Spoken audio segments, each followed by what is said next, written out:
we're going to start with David, who's also the spouse of our board member, George. We're going to have lots of time for questions with this, hopefully.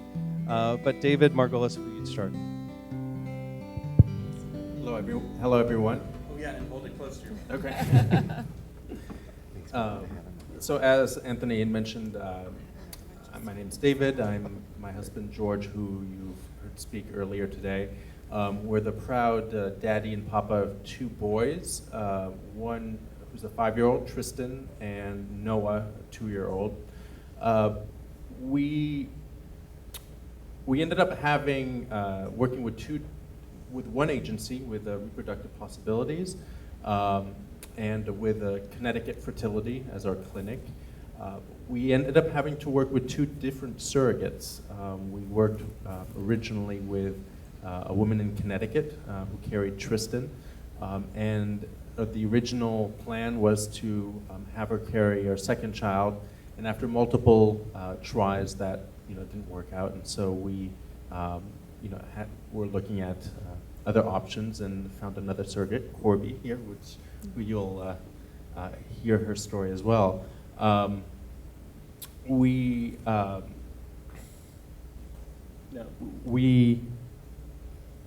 It's really been an amazing experience and journey from the onset.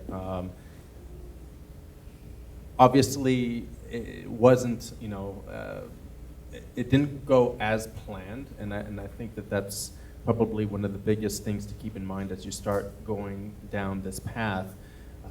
There were setbacks in terms of Tristan. I think we had three tries. The first 2 attempts did not work. And in the case of Noah, there was I think one attempt. And so it doesn't work the first time, but I think that you just have to, with perseverance and you give and trust with all the partners that you're working with, your dream of starting a journey and having parenting, becoming parents is going to happen. Thanks. Yeah. Thanks. Corbie? My name is Corbie Dimopoulos. Usually I don't need a microphone, I'm really loud. I live in the northwest suburbs of Chicago. I'm a kitchen designer. I have 4 boys of my own, 3 of which I had before I had Noah, and then I just recently had another baby. I have been an egg donor. I did that in my 20s, and then I decided that I wanted to take it to the next step and become a surrogate myself, because I really wanted everybody. I wanted anybody who wanted to have a child to be able to have that. It's very, very important to me that my kids and being a mom is just such a wonderful part of my life that I think everybody should be able to experience that. So I contacted Reproductive Possibilities and went through the screening with them. As far as the matchup, they knew right away. They said, we have the perfect couple for you, and we want to match you guys up right away. And we ended up talking on the phone at first, and it was really a nice conversation, and we all were kind of on the same page as far as everything went, as far as what they wanted to get out of it and what I wanted to get out of it. And so we decided to move forward with that, and it's really been a wonderful, I think that we have a really great story. Our families actually get along very well. Our boys are playing in the other room right now.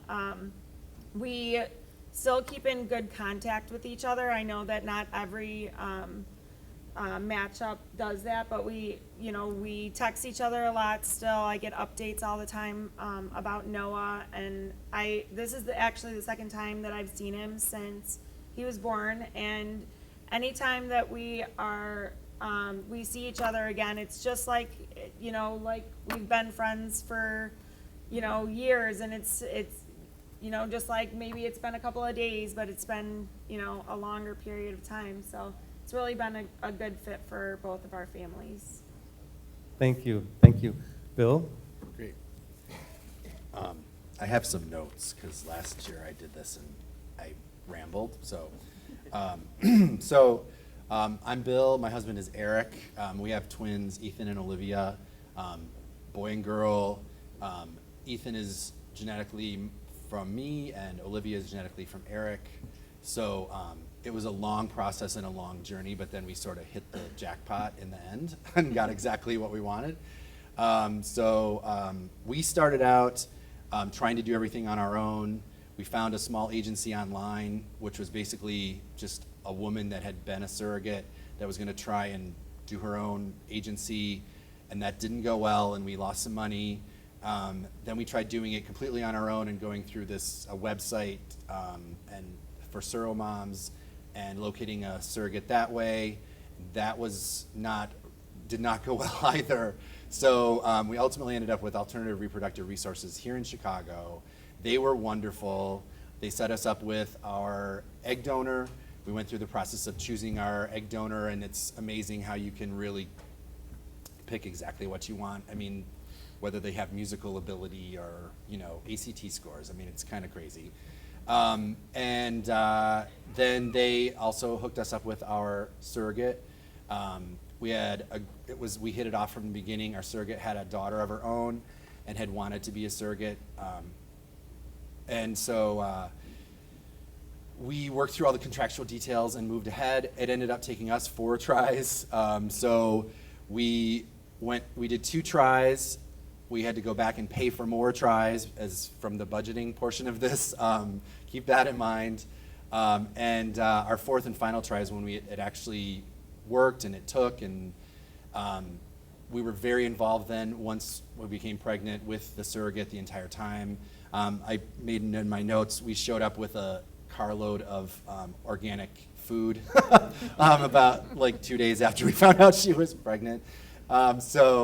We were there for all of the appointments. We chose to we kept everything local, so everything was right here in Illinois.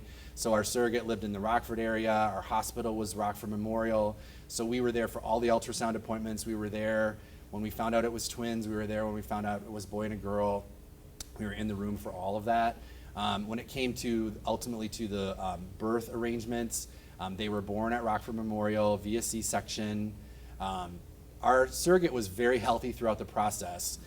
I will point out that one of the notes that they asked us to talk about was kind of the lack of control. And you don't realize until you're in the process that someone else has your babies inside of them. And ultimately it's their body, and they're gonna, so you have to have this trust that they're taking good care of themselves. And it's kind of a hard thing to do. I mean, I was always checking in with her. What are you doing? Where are you going? She went to the Black Friday sales, and I had a fit because I was like, what are you doing out walking at 2 a.m? And so, but we had a great relationship, and we worked through all that stuff. She was very healthy, and she took very good care of herself, and we are still great friends today. We had a scare at the end.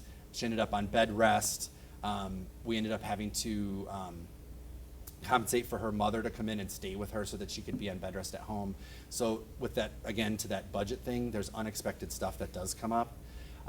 When they were born again via C-section. We were not in the room because it's considered a surgery. So her husband was in the room. We were in the hall. The bells rang. They played the sound on the speakers, and then they rolled them out into the hall, and we saw our babies. And they ended up, one was 8'8" and one was 6'5", so they never went to the NICU. They just went straight to the regular nursery. We were right there in the room when they were cleaning them up. We met all the nurses. We were completely involved in the process, and Rockford Memorial actually gave us a room to stay there overnight so that we were able to be with the kids from the very first night that they were born. So they never even were, the surrogate was in another part of the hospital, like down the hall, recovering, and the babies were with us the whole time. So we brought him home after 2 days, and then we did end up having an arrangement with our surrogate to get breast milk from her. So for the first month, we did breast milk from the surrogate. And then I guess that kind of outlines the journey. So I wanted to touch on all those points. And we still see our surrogate all the time. We're probably more Facebook friends than anything, but we exchange pictures, birthday parties. So it's kind of an open relationship and a very good one. So thank you. Excellent. Thanks, Bill. Megan? All right, excuse me, I'm going to read from my notes, otherwise I might not make it through this. All right. This all started for me Labor Day weekend in 2012. While at a family get-together, my sister and I began discussing our families. She, about to get married, was thinking ahead to her future. I, having 2 girls of my own already, was done growing my family. She told me that her doctors had told her she may never be able to get pregnant or sustain a pregnancy. My heart went out to her, and I knew that I would do anything I could do to help her grow her family. This led to a serious conversation between my husband and me. Knowing friends that were also dealing with infertility, and having my uncles who were talking about possibly starting their own family, we began discussing the possibility of me becoming a surrogate. I asked myself, if I'm willing to do this for a family, could I do it for friends? What about somebody that I don't know? And my answer was always yes. Moving forward with the process, I filled out the almost 20-page application forms required of family source consultants and sent them in electronically. I was not expecting a response as fast as I got one, considering it was Labor Day weekend, but I received a call from Zara the next business day. We set up a time to meet to go over the process, and they already had a couple in mind for me. All of this was moving very fast.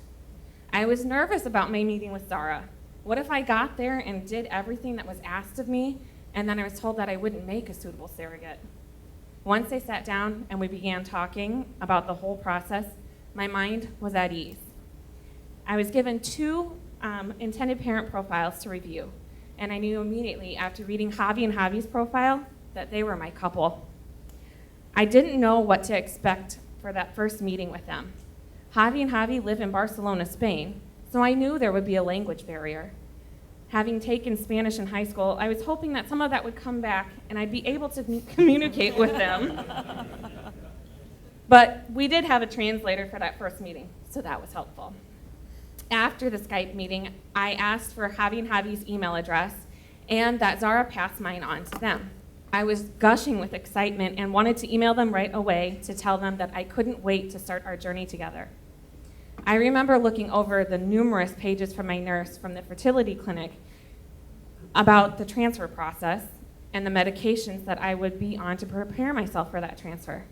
It was a daunting schedule of medications that I would have to keep. I printed out my schedule and what medications to take when and hung it on the inside of the mirror in my bathroom. I would mark off each pill that I took and each injection that I gave before crossing off the day, signifying the completion of that day. I wanted to make sure that I did everything by the book and didn't miss a beat. I wanted to have a successful outcome. All the while, the Javis, who I affectionately call the Javis now, and I kept in contact through email and Skype. There wasn't a week that went by that we didn't exchange emails. They were becoming a part of my family. Both of my girls would get very excited when it was Skype day with Javi and Javi. The guys became uncles to my girls. It was as if we had found family members we never knew about. Transfer day had finally arrived. We agreed to transfer 2 embryos, 1 from each father. Then the dreaded 2-week wait. Finally, it was time for the beta test. The results were positive. We were pregnant. Now, to wait for the ultrasound to confirm 1 or 2. We heard 1 strong heartbeat and saw the flicker on the screen. We were all so excited. From here on out was just like any normal pregnancy. As my belly continued to grow, so did the bond between the Steineckes and the Javis. Like I told them from the beginning, I found family members that I never knew existed. I took weekly pictures of my growing belly and posted them on Facebook for them to see. I wanted to include my friends and family and their friends and family in our journey. A beautiful baby girl was born. Both fathers were overwhelmed with emotion. I looked over at Javi one and I asked, "Can I touch her?" He nodded his head through his tears and replied, "Yes." Moments like this remind me what a precious gift I have given them. Before they left as a family of 3, we met for dinner to say our goodbyes. We began discussing a sibling journey. Just 8 months later, we began that sibling journey. They welcomed another baby girl into their family. They said, 2 girls, we're done. I still get regular updates and pictures from the Hobbies. We certainly share a special bond. They were the first people that I told about the next journey through surrogacy I was going to embark on.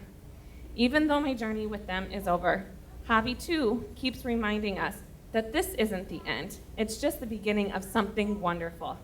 This little family fills a part of my heart that I never knew was empty. I look forward to experiencing everything that is yet to come. Thanks, Megan, very much. And thank you also for not having me be the only person who gets emotional on these panels. James, hi.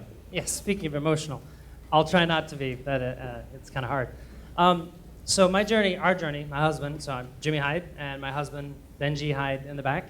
We have 2 amazing, beautiful daughters, Isabella and Gabriella, born on May 21st. So we are 4 months, I keep screwing that up, 4 months tomorrow, and our journey, if I really step back, is a miracle and was flawless, truthfully. So it was my birthday, April 11th, 2014, last year, that I went up to a nice dinner at the top of the Trump Tower with my husband and my best friend. And it was during that time, I say, we spent the most amount of money we'd ever dream of spending, because it was at that dinner, which, yes, was expensive, but we decided we wanted to have a family. And we were making this as a pact, the 3 of us. We said, let's do this. From there, so if you can do the math really quickly, so we decided on April 11th that let's figure this out, 2014. And I have twin girls, we have twin girls on May 21st, 2015. So while they always prep you and say, plan for years, the reality is sometimes things just really work amazing. And it's not to say we didn't have some hurdles, but it is to say that we had amazing people, and it does take a village to have everything come together. So from that day, it was basically the next day that there's a celebrity in this room. This is where I get sad or excited or whatever. Dr. Bryan Caplan. Good Lord, I'm emotional. Haven't seen him since we did the transfer. Amazing. So absolutely amazing. I've been so excited for you to meet our girls, for helping us achieve our dreams. And ironically, in the back, Colleen, who was in the room where our girls were in a petri dish, is now holding my daughter. So, wow, talk about incredible.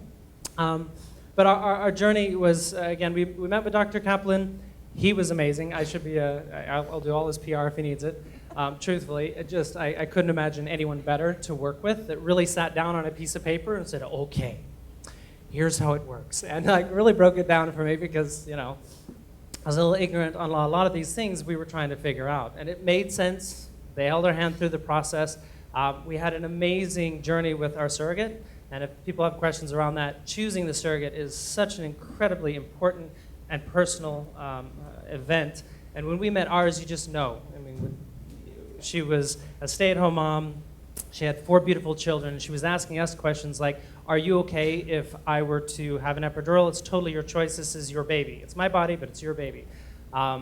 Things like that where we really connected on a level to understand, how we actually could move forward and trust that that was that vessel that our most important dreams would be carried on. We had a few bumps in the road, so we were only 31 weeks, of course, by the time we actually delivered, so we were about 2 months early. We spent the first 4 weeks in the NICU, in an amazing hospital, actually, in the Quad Cities over in Moline, Illinois. The staff was amazing. We moved in. We never left. Our little girls were so strong. They were 3 pounds when they were born, and now they're likely around 14 pounds. We get our next 4-month checkup is on Tuesday. So their growth and everything has been phenomenal. So I could talk for days, but don't want to steal a whole bunch of time. Sorry for tearing up. But I'm so excited to see Dr. Bryan. I want you guys to meet. Thank you so much. I wanted to, we've spent so much of today, I'm going to open it up to questions in 1 second, but we've spent so much of today talking about from an intended parent's perspective, what we want, what we're looking for in a surrogate mom. But I want to ask Corbie and I want to ask Megan, what are you guys looking for in intended parents? What are the things like, I know we first read a profile and then we did a phone call and then we did a Skype chat. And what were the things that you guys were looking for to find a right match for you? I think what I was looking for was a couple that held the same beliefs and values that my family does, and somebody that I knew that I could, get along with, form a relationship with, and essentially keep in contact with if they wanted that. I wanted to be able to respect their wishes too, but just, somebody that I could see myself, quote unquote, being friends with. Since this was my one and only journey, I really didn't know what I was getting into. I definitely had an interest in it, but I can tell you that I knew the moment that I had picked the right parents, and that was when George and I were having a conversation, and he told me, I deliver babies all day for people who don't want them. And we want this baby more than anything in the world. And I knew that at that moment, that was, that I had picked the right couple. Excellent. Do we have any questions? Anybody? Because I'll ask lots of questions. Yeah. So, did you discuss, I'm asking the surrogates, the possibility of selective reduction or termination in physiological problems with the child, and how did you feel about that conversation, and how did you resolve it within your matches? Did everybody hear the question about talking about selective reduction and how you dealt with that? Sure. We were all on the same page that this was going to be a single pregnancy. And because of the history that George and David had, we decided to transfer 2 embryos, and there was going to be selective reduction done if need be. However, I miscarried the second embryo about week 5. We did talk about it, and I have always felt that, this is, their child, their children, and I would respect their decision. Yes, it's my body, but it's their potential child, and I wanted to be on the same page with them and respect what their decision would be. So I was completely open to the possibility of selective reduction. Bill, you had mentioned a really great hospital experience when you had your child, and I wanted to ask the dads on the panel, did you go to the hospital ahead of time? Did you talk to them? Did you sort of come up with a plan about how you were going to address the legalities and the access to the child? What was your hospital experience, and how did you create it? Well, to be honest, we just sort of showed up. We're like, we're here and we're the dads. So we did not really, I guess I shouldn't say that. We were there for all of the ultrasound appointments, so they knew that we were the dads and they knew what, but we didn't really discuss any specifics. And we actually had a hotel room lined up that we were going to stay at because we didn't think they would let us stay at the hospital because, technically we weren't recovering and the head nurse was just amazing and just was open arms and set us up in a room right away. And she's like, of course you're staying here, you're their parents. Like and you better get used to it, by the way, because you're feeding them all night tonight. So, so we just, I don't know if it's luck or, they were just very, very accommodating and really wonderful. And we didn't really have anything set in stone as far as how it was going to happen, but the nurses were all great, the whole experience. So. We ended up visiting the hospital ahead of time, and that's something I would highly recommend you doing, just so that the staff knows who you are, and so that everyone is prepared for the day that the delivery takes place. But one thing though that I do remember that was pretty funny was, once Noah was born, we also had a room assigned to us right next to Corbie's, so we definitely got the chance to sleep. And so I was back at the hotel with Tristan, and so George was in the room, and all of a sudden the nurse came by and said, "Oh, well, do you want me to, feed him, or do you want to come and I wake you up to feed him?" And George was like, "Well, no, actually, you can do it, because I know I'm going to be getting no sleep." And I guess that was coming from someone who, with the experience of delivering tons of babies and knowing what to expect. So, Can you hand the mic down to James? Sure. What did you do to pre-plan your hospital experience? And you had a separate hospital experience after the children were born in the NICU, which if you don't mind sharing any information about that, we would love to hear. Yeah. So we never visited the hospital, but we called and worked with the caseworkers because we had a lot of questions around, we both wanted to be in the room at delivery, and is that possible? Our surrogate has her husband; he needs to be there as well. So how do we work through this? How can we get room? Once the girls were born, we wanted to know, would we be allowed to stay in the hospital next to our surrogate, and of course have our girls with us. So these are questions that we worked through and got satisfactory answers. At the end of the day, they did come early, again, a couple months early. And it was quite sudden, but we had gotten time to have beta shots. So our surrogate had gone into the hospital because she had some minor contractions. And they said, well, you're a bit dilated to 2 centimeters, but that might not mean anything. So let's go ahead and get you started on a magnesium drip to slow any contractions, and do beta shots, which just preps the lungs, just in case there is an early delivery. So that next day, or that night, I told my husband, Benji, I said, why don't you just fly out there? It's a 20-minute flight, Moline, Illinois. So fly out there, surprise our surrogate. We are very close with our surrogate. We still call her. We were just there last weekend. We're very connected. Her family is, we call them grandma, grandpa, her parents. So very, very close.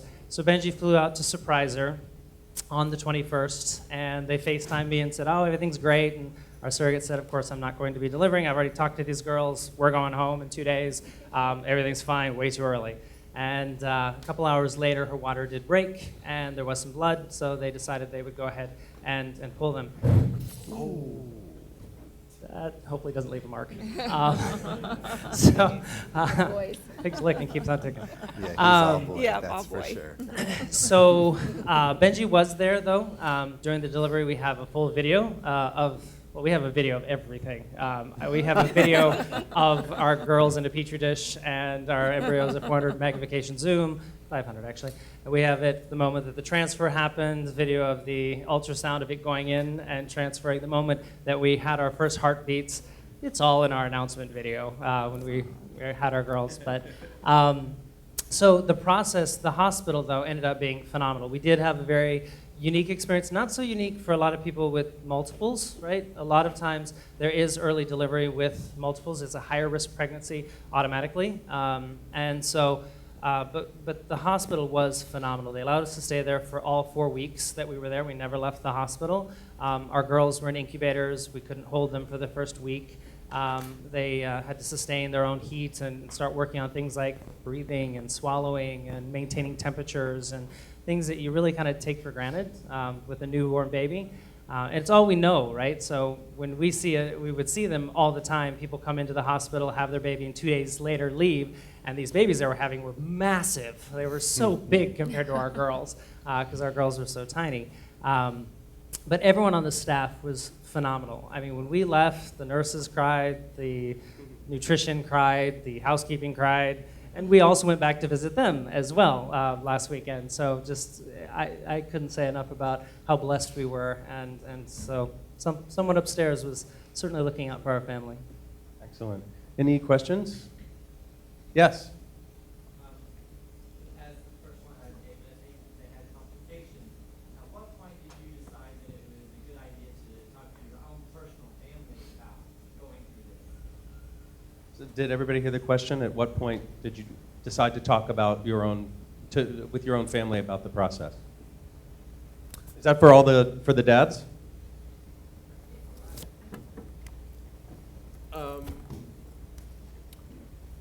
We made the My advice is when you don't tell your family about what you're going through in terms of whether or not you're pregnant. Wait at least until the first trimester, because the mistake that we did for the first one is that we got pregnant and then there was a miscarriage, and then having to we were all excited at first and we told everyone, and then people keep on asking you about it, and it can be tough emotionally to sort of have to re-explain yourself over and over again. And so the second time, when we were finally pregnant, we actually waited until we were sure that everything was going smoothly before we told the world. Our parents and immediate family, that was one thing, but telling everyone else, we sort of kept the news to us. We didn't make the announcement until much further into the pregnancy. Any other questions? I have a question. How, for Corbie and Megan, how did you explain the journey to your family, and how were your husbands about this? And what kind of relationship did the husbands have with the intended parents? There's your chance to tell the story. Our kids, I think that once we had decided that we were actually going to move forward with this with George and David, that we all got on Skype, and anytime that we would Skype, it was usually our whole families doing it. And so it wasn't just between us, it was really like a whole family effort. And my parents were very supportive. All of my sister is actually here. All of my family was very supportive with it. My husband, it was different for him because we had 3 kids already, and this one wasn't his, so he was a little bit distant from it, and I think that at first he kind of didn't know, my wife is getting, bigger, and he didn't have that same connection. I mean, honestly, as a surrogate, you don't really have that connection with the baby that you do if it's your own anyways. You're definitely doing this for someone else. You go into your pregnancy with that mindset. But David and I were talking earlier, and right after I had the transfer, I was at a hotel, and I had to be on bed rest for 24 hours. And David came over, and he laid in bed, and we watched the show, and I said, I didn't think my husband would ever, enjoy being in the bed with another man, but he definitely was. So, and that's just the kind of relationship that we have, and we still have that today. So it's a very good one all the way around. When I decided to do this, I talked to both of my girls. They were younger, but I let them know, Mom's going to grow a baby in her belly, but it's not coming back to our house. It's going back to the house with Javi and Javi, because it's Javi and Javi's baby. And they understood it. I think they understood it better than most adults do. We would go through the grocery store line, and the clerk would talk to my oldest about, oh, you're going to be a big sister again. No. This baby's going home with Javi and Javi. This baby's going back to Spain. It's not coming home with, I'm not a big sister again. She was very adamant about telling everybody the baby in Mom's belly is not hers. And my husband always would joke about it. The first time we met one of our good friends, which is one of his coworkers, he introduced me, and she says, "Oh, your wife's pregnant." And he says, "Yeah, but it's not mine." Her jaw dropped, and then I said, "It's not mine either." And the Javis and I had a very great relationship. I mean, I think my husband would have had an awesome relationship with them, but he couldn't understand anything they were saying. He didn't know any Spanish. He didn't have your high school Spanish. No, but they communicated through Google and iPhones. So, but I mean, we still talk, and My girls, to this day, they will explain the whole surrogacy process to you. And they probably know it better than, I do. Excellent. Any, yes? For Megan specifically, actually, have you carried for a friend or a relative like you were talking about originally, and how is that different from doing it for someone not? Well, technically, I haven't cared for a friend or family, but the second journey with the Javis, because they became like a friend or a family member to us, there was definitely a stronger bond and a better relationship between the two of us. Because I know during the first journey, they were a little bit guarded. They'd already been through the process for 3 transfers with another surrogate. So I was their second surrogate, and we had to start over from scratch. So they were a little bit guarded during the first journey. The second journey, it was like, we just picked up where we left off. So it was definitely a different experience the second time around, just because we already knew each other. Yes. I was going to ask the dads, do you also have relationships with the women who were egg donors, or were they anonymous, or? So we chose originally to go with a known egg donor. Unfortunately, she was a little bit older, and my good doctor said no, but understood that we had to try that course. It was my dream to start there. Ultimately, the embryos didn't get to a blastocyst stage, so they weren't able to transfer. So we had to go to anonymous egg donor after that. So started with known. There's a lot of things to think through. If you choose that path, it has to be a very special relationship. But then moving to anonymous typically is usually where people end up going, and that's ultimately where we found success. Yeah, we were anonymous. We were always planning on being anonymous, and we ended up going with an anonymous donor who had been a previous donor through ARR, so she was an experienced donor, and she had proven success rates. I mean, it's amazing when you work with an agency, all the data that you have on all of these donors. I mean, you find out their hair color, their eye color, are they good at music, are they good at sports, what was their ACT score, family medical history. I mean, you find out all this information, and you kind of choose based on that. And so that's the route that we went. So I think that's pretty common, is going the anonymous route. I think that's what they usually do through ARR anyway. Actually, we did the opposite, in the sense that we went with a known donor. We never met her, but we thought it was important to go with someone who would be open to being contacted if our kids ever felt the need to know who their egg donor was. So that's the approach we've taken. We've always been open about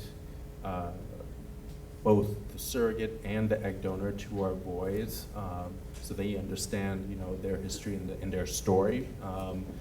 And we wanted to just give them that opportunity, if they chose to pursue it, when they're older, to reach out to her. Now, granted, who knows if 20 years from now she's still open or willing to meet with them, but because she obviously may have her own family and may not feel comfortable doing so. But as far as we know today, the donor is open to meeting or speaking with the kids. Yeah, that's really a personal decision for you or you and your spouse to make. My husband and I wanted to have a known donor also, because I'm a donor dad to a lesbian couple, and we knew the importance of having that relationship. So we went down, we contacted her through the channels through our agency, and then we went to Florida, which was a cost that we factored into it, to meet her and to meet her son, and she showed up with her family photo albums. And it was so great to have that family history and to have the medical history and to be able to continue a relationship with her. And she's met Nicholas, and Nicholas refers to her as his egg mama and Shannon as his belly mama. So do we have any? Yes? Maybe you had mentioned what sent you on the journey was your sister and possibly your uncle. Whatever, this is personal. Whatever happened with them, did either family have? Well, my sister-in-law, they have kind of put their life on hold to start their businesses. So they're kind of just in a holding pattern. My uncles have decided that they're okay with just it being the two of them and visiting with my girls and giving them back. More questions? I have a question for the gentleman. How did you guys prep to take care of a newborn? Because it was so for Gary and I, we like went to classes and did all these crazy, things in New York City where we were the only gay couple there and everybody else was pregnant. We were going home afterwards. But how did you guys prepare to have the kids in the family? I'm very type A, and I like to control everything. So I did tons of research. I signed up for every podcast I knew of. So at the gym, I'm listening to all the things you take care of a baby during this first trimester and all these things to get educated. I wanted to make sure that the nursery was completely restoration, child and baby ready, and beautiful and flawless with a chandelier hung, very early. So everything was completely staged, and it ended up being a really good thing because the girls decided to enter our lives so early and so quickly and suddenly. So I had everything that we just treated it like a business, a project plan. We're going to get through, and everything's going to be lined up, and everything's ready. And so just a lot of researching, certainly asking a lot of friends. We also met people through the process that had twins and had gone through surrogacy, gay couple as well, really asking a lot of questions there, peppering what worked, what do we need to have. And so if you guys end up heading down this path, happy to share things like Baby Bariza Pro. Think of it as a Keurig for baby formula. Best gift ever. It's so amazing. Push a button, it mixes and does everything. So we had all of those things set up and ready to go. Yeah, we were kind of the same way. We had done and still do Parent by Google. So we Googled everything and looked up everything and decided whether should we, and we polled the audience too a lot. So it was a lot of asking friends and then a lot of looking up on the internet and should we do organic and what should be organic and should we co-sleep, do we not co-sleep, and all of these things. And we went to the parenting class at our local hospital, and yeah, we were the only, everyone looked at us like, we're like, well, we're having twins, so I know it doesn't look like it, but we are. So that was, but it was really cool actually, the experience, because I will say we were very unsure, this was 4 years ago, little different environment in the society, and so we were very unsure what the reaction was going to be to two guys having babies and to going to this parenting class, and were people going to be nice to us or were they going to be rude or what was going to happen. And I never had a bad experience. We had one rude nurse at the hospital she was not the nicest, but other than that, everything was great, and we had a great experience with people very willing to teach us. The nurses in the hospital the first 3 days showed us how to give a bath, showed us how to do the diapering, were very, very detailed and very good with understanding that we were two guys and had no idea what we were doing, and just really, really gave us a lot of extra help. So. We ended up going through the sort of the child care program at George's Hospital, and which I highly recommend you going through, because they definitely teach you things that you wouldn't necessarily think about. I do recall the strange thing was being in that same class with a number of George's patients and sort of seeing their reactions to all of this. I definitely recommend you taking a CPR class, just in case something does happen with a baby, and having that type of training. I recommend that to anyone. One of the things, though, in terms of preparing for being a parent, I don't know if you have Bye Bye Baby, where you're here in Chicago. It's sort of like Babies R Us, I guess. And the first time we ended up going there, we practically had a panic attack because the vendor is like, oh, you're going to eat this and you're going to eat this. And they're trying to pretty much sell you the world. In reality, after you sort of pare down what you really truly need, it's only about 20%. And so just speak with your friends, speak with people that who already have had kids. Have go to Bye Bye Baby or Babies R Us with them, and sort of have them walk you through the process, because they've experienced, they know what you'll really need or not, and I think that is probably a good way to sort of get ready for once the baby arrives. Any more questions? Yes. I have one other. The different men on the panel, including you, can you talk about the age at which you had your children and what if you could do it over again with, I think a lot of us conceivably are looking at the budget that would be involved in doing this, so versus waiting until you're older and making have more income, but when you're younger, you have more energy. My husband and I joke that we're not concerned about being the gay dads, we're concerned about being the old dads. Because we started the journey in our late 40s. And you know what? I wouldn't change our lives. I wouldn't change anything about the journey. Nicholas is perfect, and we're the parents that we are. There are so many excuses that you can come up with before you have a kid of why not to have a kid. Once you have a kid, those excuses fly out the window. Yeah, I mean, we ended up having our kids in our 40s. We joke around because George's brother, he had his kids when he was in his 20s, and now they're teenagers, and now finally he and his wife can sort of, travel and party and, have a fun life. And in our case, well, we got all of that out of our system in our 20s and 30s. So, it depends case by case, really. But Yeah, I turned 40 and my kids were born 2 weeks later. So that was my 40th birthday present, was twins. You can't really plan it out. I mean, we started the journey. It took us 3 years before we finally had kids. And I think that, emotionally, I probably wouldn't even have been ready until that point anyway. I mean, we got married when I was in my mid-30s, and sort of like what you're talking about, like we had a lot of fun in the late 20s, early 30s. But it was kind of like time to settle down, and we moved to bought a house in the suburbs, and we just, it's worked out fine. I mean, it's a different experience being the older dads. I've had my kids be asked about your grandpa before, which I was like, hold on, I'm not that old.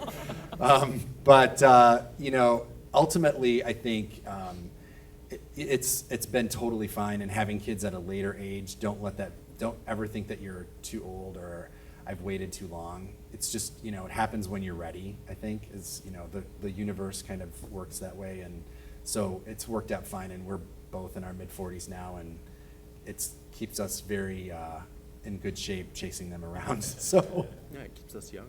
Right. Yeah. True.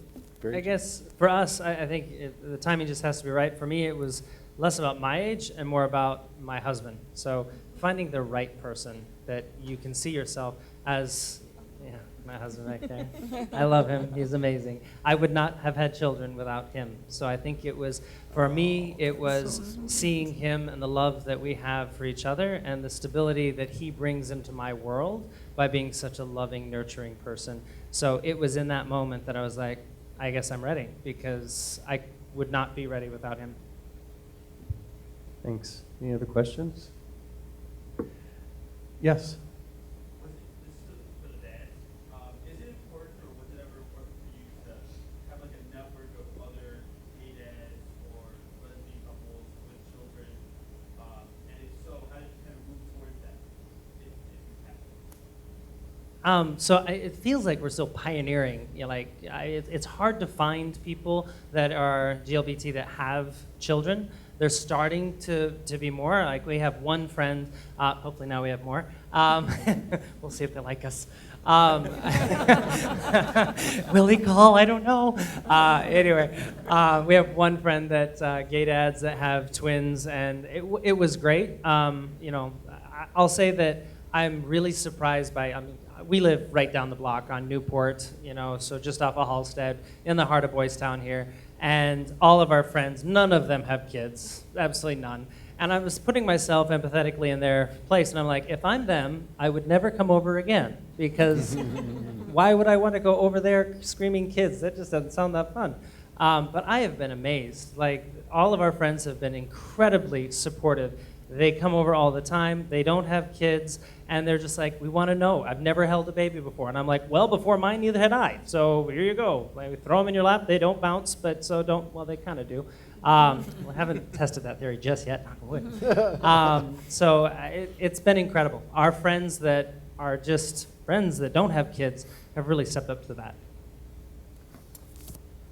So we didn't really focus on that until later on. So now the kids are 4. So about last year, we joined a couple of Facebook groups, which now I can't think of the names of them. I think it's just called Dads with Kids. But Gays with Kids?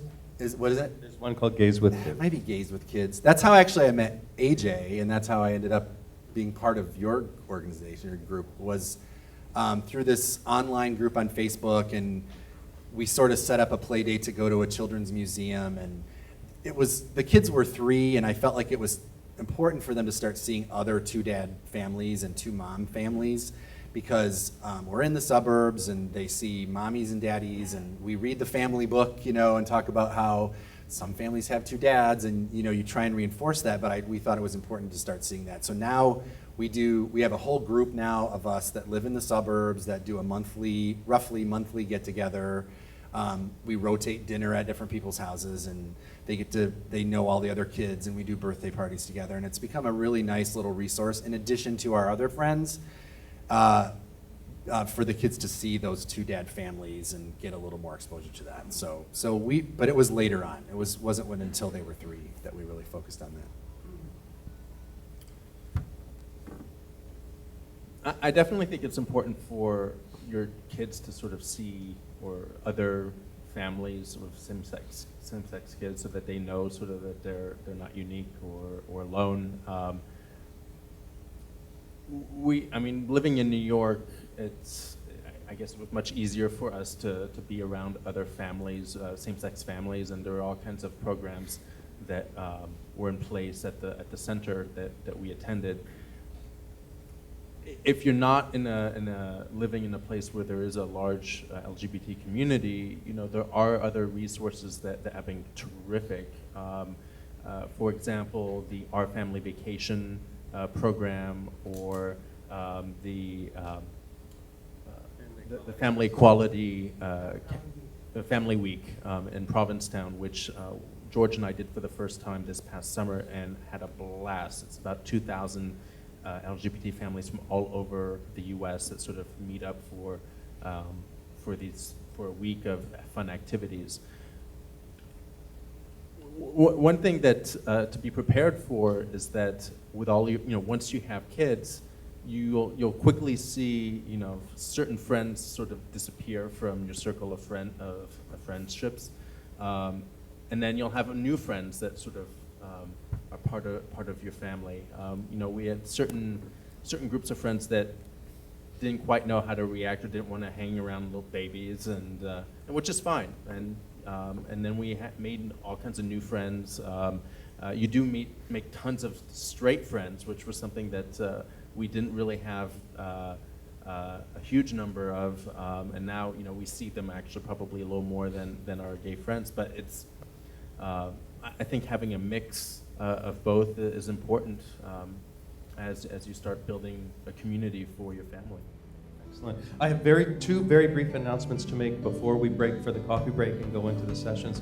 But I want to thank all of you, particularly Corbie and Megan, for helping us have our family. Now I get to get emotional. Thank you guys so much.